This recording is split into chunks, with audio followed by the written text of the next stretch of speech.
Volcano didn't, it went to my number 60 on the pop chart or something like that. But every year it just kept going and it kept going and it would not stop. The Songwriters. Hey y'all, I am here today with my good buddy Keith Sykes. Keith is in town because he had a gig last night at Eric Church's new bar downtown called Chiefs. And that's an amazing venue, isn't it? I'd never seen it, so it's totally different from what I expected. I don't know. I don't know. I don't know where I'm gonna go when the volcano blows. Sean Camp joined you, playing guitar with you. He's just a great player and a great singer and a great writer and everything. I played Coast of Marseille last night, and it just sounded better than ever. And that's not an easy song to play. That has some tricky chords in it. Yeah. Well, it's got that one chord that I picked up off an album by Burl Ives. Really? Yeah. Burl Ives was a great folk singer, and he did a version of Go Away From My Window. Go away from my bedside, that little chord right there. Yeah. And I thought, I like that chord. I wonder what it is. And I looked it up and found it. You used to have songbooks in those days. Oh, yeah. Now you just go, hey, what's your name? Tell me what to do, and they're done. I had the music to that song for a while. I didn't have any words to it yet, or melody or anything else. I just liked the way it went. I sat there on the coast of Marseille. My thoughts came by like a wind in my hand. How good it'd be to hold you. How good it'd be to feel like that again. How good it'd be to feel that way again.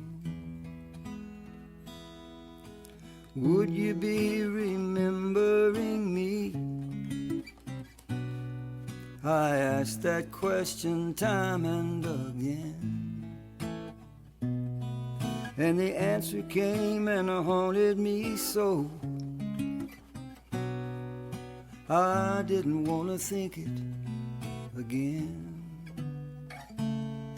No, I didn't want to think it again. You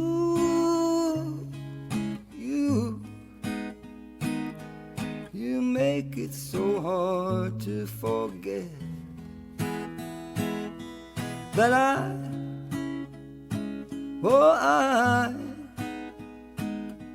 haven't stopped loving you yet. When I left the coast of Marseille, I hadn't done what I'd come to do. I spent all the money I'd saved, and I never did get over you. I never did get over you.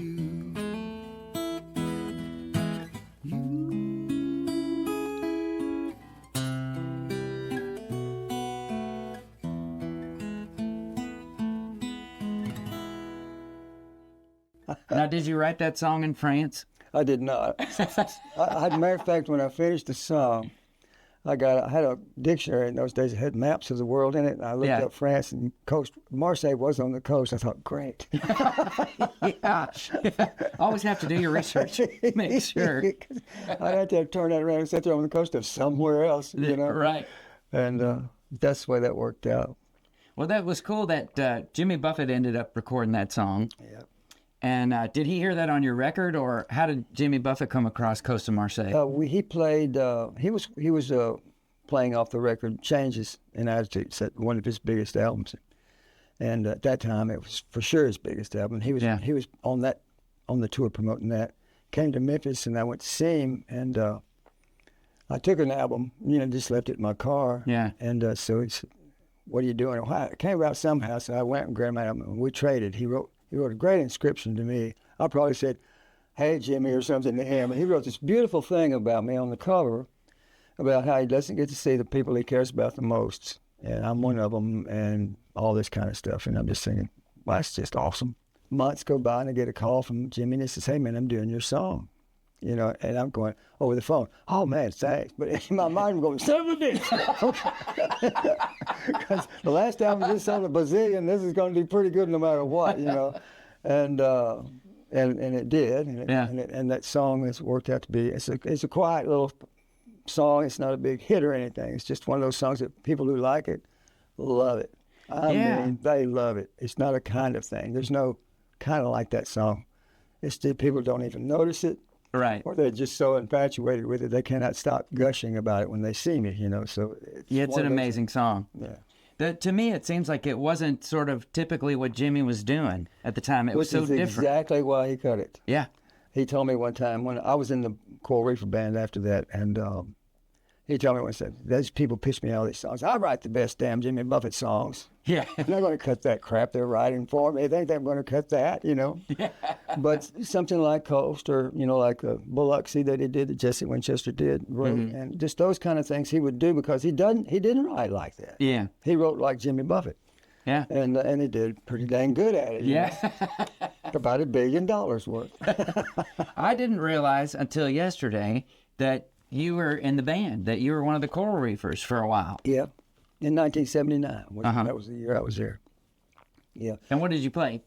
I played fills, and you know, rhythm obviously, but played fills or played whatever guitar that wasn't there. It's a lot of fun doing that stuff because it's like no one notices until it's not there. Yeah. You know, it's just one of those things. That, what did you do? Well, I just got off the stage. Oh, didn't hear you. Yeah.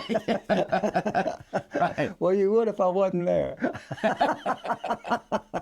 Well, everybody that I know that had anything to do with Jimmy Buffett, I've known a lot of the band members. I never did get to meet Jimmy, but everybody I know that ever worked with him just had nothing but great things to say about him. He's a wonderful, wonderful person, man. A really unique, great guy. You know, I mean, everybody has their foibles and stuff like that. Everybody, you know. So he's just as human as anybody else. But the overall sense of that guy was terrific. Yeah. People saw him and just liked him. When he walked into the room, people looked that way. He's just one of those kind of guys. Yeah. You know, he wasn't the best looking guy, but this guy's really interesting. I'm going to go see what he's got to say. Just that kind of person, you know. And he just, if he liked you, boy, that's it. If he didn't like you, that was also that way. So. But he just, very competitive guy because he loves sports. Mm-hmm. So he liked all that kind of stuff. It's good, fun to see him kind of think that way, you know. Yeah. I just never was, I didn't have that bone, you know. Yeah. But not in a bad way. It was a good way, a good, you know, and he watched he just took care of his P's and Q's, which, do you know what that stands for? I just heard about that. Oh, okay. It's about cursive writing, right? No. No? Yeah, P's and Q's. It's comes from England. Yeah. And in the pubs, if you're having too many of your pints or quarts, you know, you get a little too rowdy or something, you better mind your P's and Q's. Ah, see, I learned something. See, I just saw that on Facebook yesterday, and somebody said, oh, yeah, it was from cursive writing, like when you'd write a P or a Q, they're similar. So nobody, just whatever, make up whatever the story is. A Q is that, and a P is that, and nothing to do with each other. Now, a B and I don't know. Pints and quarts, definitely. I played this song one night at the Bluebird. It's a terrible song, but I felt like doing this called Back That Ass Up Over Here. You know. That sounds like it could work in the current country climate. You should dust that one off, I think. Maybe put like a loop on it, get like 7 co-writers. So you could have a country hit. Tony Arata and Richard Lee and I were there, okay? And some up and coming guy, I think. I can't remember, but and after I finished that song, it got guffaws from the audience, but it's not a good song. I'm not proud of it. Yeah. Tony said that. Tony just looked at me with that earnest way he looks, you know. He says, 12 notes, 26 letters, endless possibilities. Yeah. Eric Erdman and Scott Shawn White have a song called 12 Notes of 26 Letters. Oh, wow. Okay. So when you were on the road with Jimmy, is that when you guys went to Montserrat? Yes. Yeah, we went down there. We were the second act to record there. Jimmy heard about it, I guess, through the grapevine, being an island person. Yeah. And a sailboater and all that kind of stuff. Mm-hmm. I heard about it and booked it as soon as he he made an album every year, so that's where he wanted to go down there. And it was not a cheap record to make. I mean, just to get anything done down there is like 5 times more than cost here, While you're down in Montserrat, you get to record, and did y'all get to vacation a little bit while you were there? Oh, yeah. After the tracks were made, after about 2 weeks, the tracks were done. And we heard about this volcano, so we wanted to see this thing, this mind-boggling thing. If it had been America, big cyclone fence or some stations, don't go near this, or some sort of, station to learn about volcanoes or some crap. There, if you wanted to go see it, you just went to see it. Yeah. There wasn't anybody around. Just go over there. There it is. And the steam was coming out of the ground, and it just looked like there's, this jungle. Yeah. In the middle of this jungle, you just finally go up to where it was, and there was nothing. Just an empty void of nothing, and no vegetation, nothing. Just yellow, where the sulfur had stained the rocks and stuff like that, and gray, where the ashes or whatever it just does around. It was just something else. And so I told Jimmy about it. We went up there the next day and just hung out, and there was a little stream due to the fact that when the steam comes out of the earth, it condenses. And so that it's wet and it made this little stream that went all the way from the mountaintop down to the sea. And we dammed it up. I mean, it's hot, it's fire water up close to it, but we got it far enough away. It felt like kind of a hot tub. And we made about a 3-foot circle, about 3-inch hot tub, which we just got in. Had the best time. We felt like we were like 6. Just splashing this water all over ourselves, laughing like crazy, and just making up crap to say.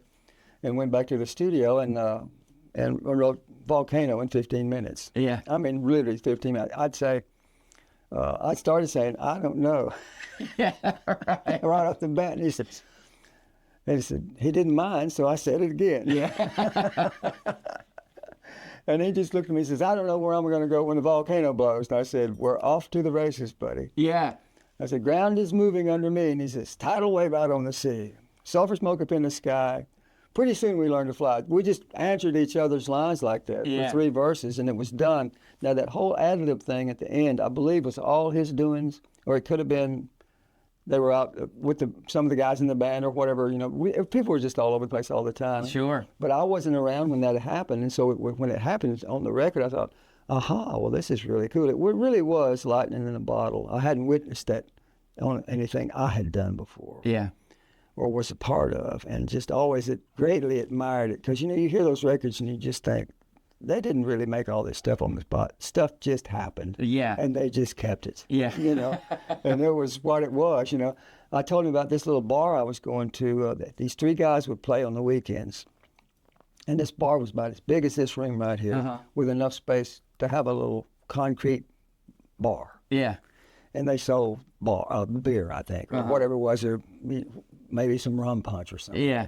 And these guys would play, and one guy had a bamboo trunk or stalk, or whatever you want to call it, thing, about 6 inches big, that he hollowed out, I guess those things in the middle, to keep, and he'd blow into it. Boom, boom, boom, boom, boom. It just sounded really cool. And the other guy had a sort of like a ukulele sort of thing, and then a regular guitar guy. And it looked to me like they played everything in F. Yeah. So me and Jimmy were writing this thing, and they started. We were getting words before we had any melody and stuff. But the I don't know thing gave us the beginning. So, and I said, play it in F. They play everything in F down here. And he said, okay. Man, that's how silly we were, man. Just no rhyme or reason. Just that's what they do. Let's do that, And if you make it simple enough, you could probably sit in with that band since they're playing in F. He went and got those guys. Now the average yearly income from Montserrat, the people that lived there at that time, 1979, I was told, was $125 a year. Wow. So he probably gave them $125 a piece to come play in this fancy as hell studio, which was, mind-boggling to the pros. So the guys from the bar played on the record. They played that intro, all that stuff that's going on in the front of it. Oh yeah, yeah. A lot of people, it's one of those things you don't notice it until it's not there. Right. But it's all that little stuff that's just made the song become alive. Yeah. Okay.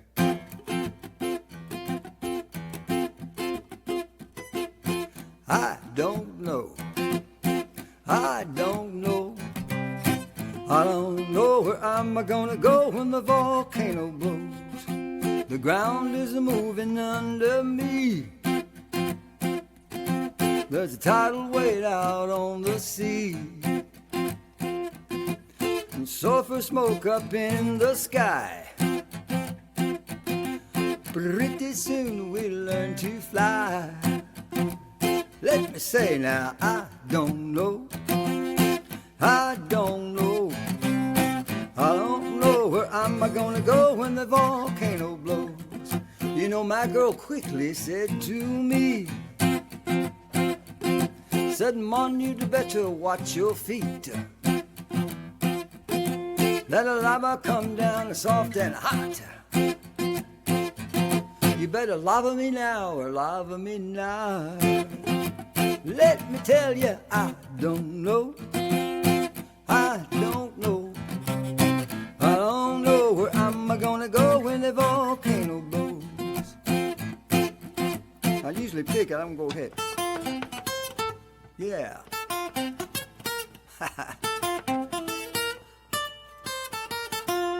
Look out, Eric Clapton. There you go.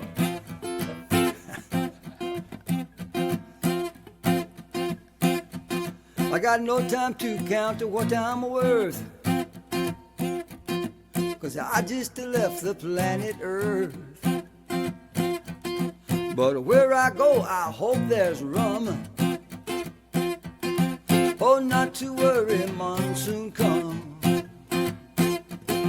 So I don't know. I don't know. I don't know where I'm gonna go when the volcano blows. But I don't wanna land in New York City. I don't wanna land in Mexico. I don't wanna land on no 3 Mile Island. I don't wanna see my skin glow. I don't wanna land in Comanche Sky Park or in Nashville, Tennessee. I don't wanna land in no San Juan Airport or the Yukon Territory. I don't wanna land in no San Diego. I don't wanna land in no Buzzards Bay. I don't wanna land in no Ayatollah. I just wanna land right here with Thom Shepard in this beautiful little studio today. Hey, I don't know. I don't know. I don't know where I'm gonna go when they fall. Hey, no.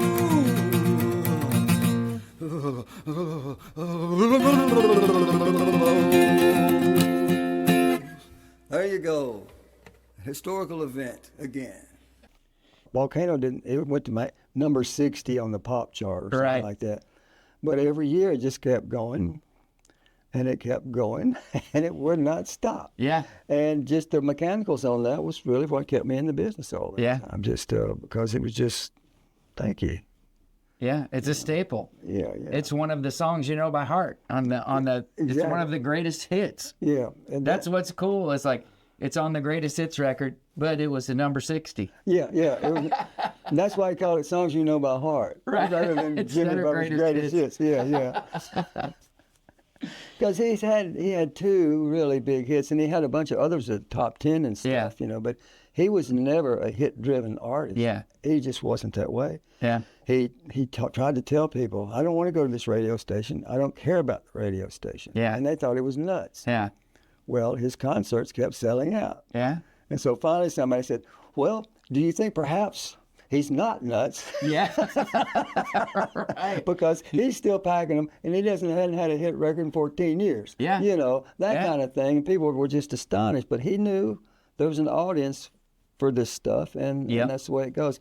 That's amazing. Well, did I hear that you met Jimmy through Jerry Jeff Walker?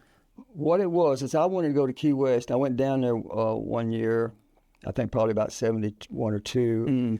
And then the next year I went down to hang, so I called Jerry Jeff because he had just moved from Key West over to Austin. He wasn't there, but his girlfriend was. And she gave me the name of this girl in the corner and said, go there, you'll meet everybody you need to know in Key West. So I did that, and that's how I met Buffett. This guy was sweeping up the courtyard of this old conch house. And I was looking at it, wasn't nothing. I said, does Ashley Simmons live here? And he said, who wants to know? Well, I'm Keith Sykes. I'm a friend of Jerry Jeff Walker. And, you're Keith Sykes. I've heard of you. I'm Jimmy Buffett. I said, I've heard of you too. Had he been in Key West very long at that point? No, not real long.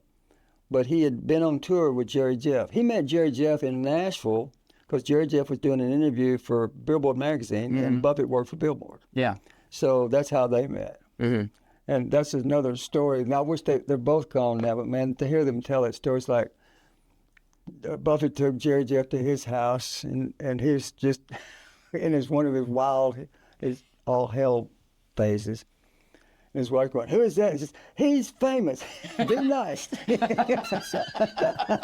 know, I think he wound up drinking so much he got sick and opened up their brand new washer dryer, their avocado colored washer, and threw up in that.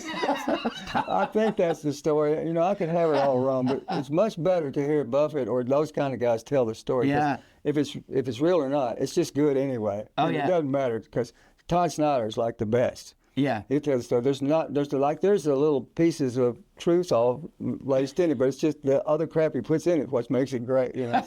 I love the Todd Snider records where he's, you know, doing a show live, and sometimes the story is longer than the song. Oh hell yeah. Sometimes the stories are longer than the songs. But in Todd Snider's case, they're always fascinating. His focus was on the music sincerely. Yeah. You know, as crazy as the guy he is, his laser beam on music is fabulous. It's very fascinating and it's fabulous. There's no bad songs. Yeah. He's played in Memphis and some of the places I didn't even know had music. You know, that's how off the beaten path the some was. So I went in there and people were singing the songs back to him. And I said, "Todd, have you been playing here long?" He said, "No, that's my first night." It's like, That's a good sign. something's going on here, man, because these guys seem to know your song. And it was just a cool thing. So Yeah. Well, where did you meet John Prine? I met John. Chris Christopherson introduced us.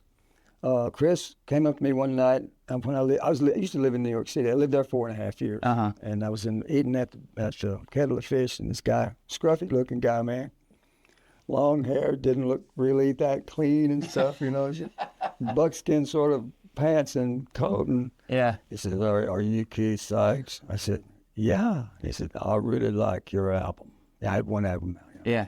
I said, "Well, thank you." He said, "I'm Chris Christopherson." I said, "Well, good to meet you, Chris." I didn't know who he was from of Shadow. Okay. and I asked about, "Oh, he's the biggest songwriter in country music right now." Yeah. Chris was doing a 3-night stand at the Bitter Inn, and the first Friday and Saturday was just packed, you know, and Sunday was just not many people there, so I went to that show. And towards the end of it, he says, "I want to introduce you to a friend of mine. His name's John Prine." And he came up, and John Prine sang, "Sam Stone, hello in there, and Donald and Lydia." And I said to myself, I quit. It's true. Because, man, it doesn't get any better than that. Yeah. And to this day, it don't get any better than that. So, but thankfully, I did keep writing. I developed who Keith Sykes is anyway, but no one, you know, in my mind can touch John's stuff. It's just so perfect, you know. He was definitely a one of a kind, just Man. much like you. You're a one of a kind. Well, he was. Anyway, when we met, you know how it is. First you meet, good to meet you and stuff. Yeah. And where you from, blah blah blah. But then a few months later, back at the Kettle of Fish, he was across the room, and I was on one side, and I saw him about the same time. We both just got up and started walking towards each other. And from that minute on, I felt like I had a friend.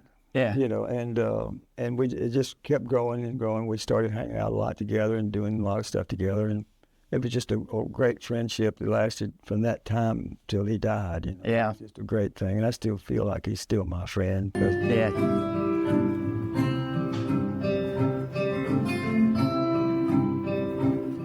Is there ever enough space between us to keep us both honest and true? Why is it so hard to sit in the yard and stare at the sky so blue? I get a new way of walking, a new way of talking, honey, when I'm around you. And they give me the blues if I got some good news and you're not there to bring it to. Life is a blessing, it's a delicatessen of all the little favors you do. Wrapped up together no matter the weather, honey, you always come through. And it's a measure of treasure that gives me the pleasure of loving you the way I do. And you know I would gladly say I need your love badly and bring these little things to you. 'Cause you got gold, gold inside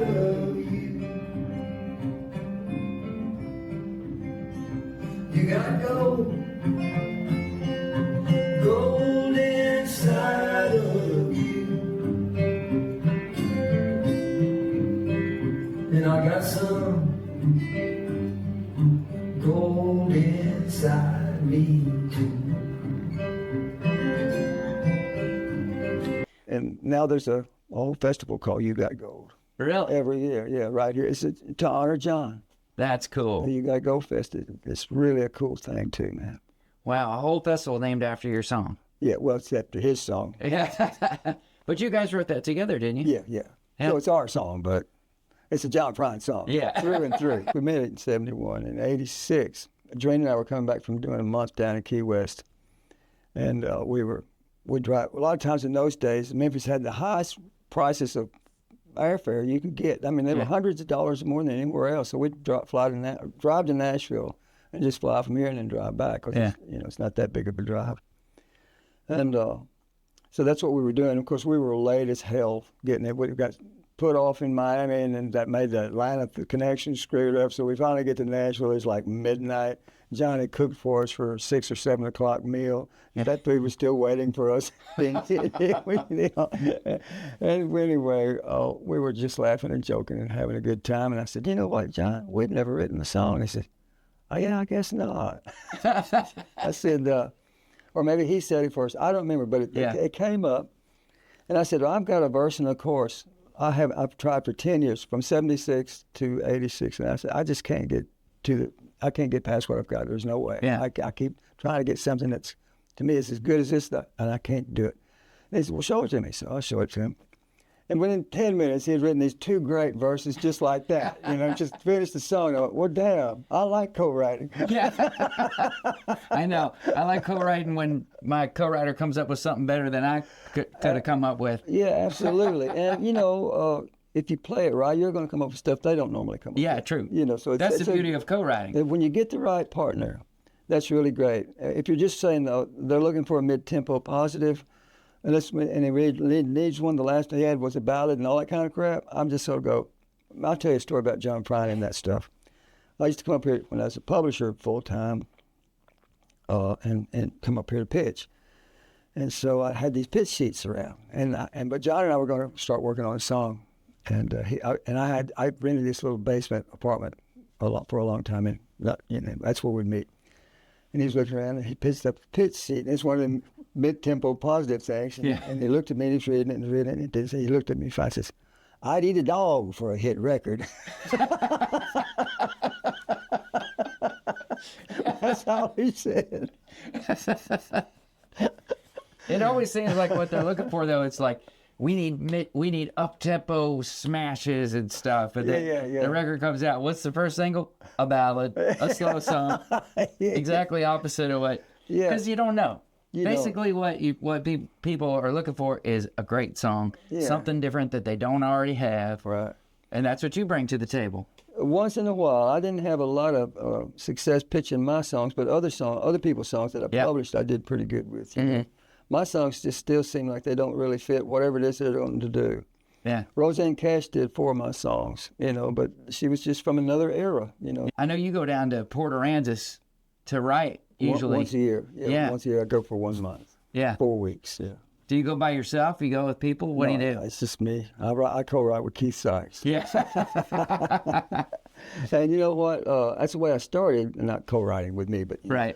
But I started writing just songs, and I didn't think about co-writers. All through the year, I'll keep little phrases and progressions on little licks on guitar and things like that. When I get down there, I start thumbing through them all. Yeah. I go, well, that's pretty good, and that little idea there, I'll use that, and I'm off and running. Or sometimes I just start from the day, just write a whole something new, don't care. Yeah. And when you write, you're just writing for yourself. Pretty much. I'm writing for me, I really am, because writing for someone else has really never worked for me. Yeah. I've never been that kind of guy. Every time I've tried, it sounds like I tried. Yeah. It doesn't sound real to me. Yeah. And so if I just write songs, those are the ones that people come, I'm going to record that. And I go, yeah. Thank you. And that's what works. Now, co-writing with Buffett, that was his natural thing. Like when I wrote with the guy when we were kids, we're around, we're together. He needs material. He's got a record deal. Yeah. Why not write with him? Yeah. He's a star. Well, and John Prine too. You said you became friends. We became So then friends. the songwriting just comes kind of out of that. Songwriter festivals are the best, or songwriters in the round shows. Yeah. Those would be good. And I'd just love to go do those little halls about, 8 to 1,200, just say 1,000 to 2,000 seat things. Yeah. Just small halls, Thursday, Friday, and Saturday, and just go Cleveland, Yep. something, that kind of thing. And do that, 5 or 6 months a year. Yeah. Heck, that'd be so much fun. Yeah. And then the rest of the time you could record and write. Yeah. And you wrote a book. I did. I got this book here. Notice that's my likeness. That's before. This is after. A very short time. I took this is about my musical self, and it's got, I think, 100 and something chapters. Some of my chapters are only like a half a page, or maybe just 2 paragraphs. But, Yeah. Well, you read from the book last night, and I thought that was real cool. Oh, great. I can't wait to read the whole thing. It seems like all of it always goes back to, what can I do so I can keep playing? Yeah. So I can keep performing. So I can Yeah. keep doing shows. Yeah. It seems like everything that we do related to, if we put on a festival, then we can do more shows. If I write a book, then I could do more shows. If I do some YouTube channel stuff, I could do more shows. I can keep playing. It's like the guy that won the lottery, and they say, what are you going to do with the money? And he said, I'm going to keep playing until it's all gone. Yeah. Oh, man. Well, if you won $50 million or whatever, Yeah. stupid amount of money, I always thought the first thing I'd do is find a driver. Oh, you're not kidding. The Yeah. car and all that stuff, I'll fix up after I get most of the key element. I want the driver. Yes. The Songwriters.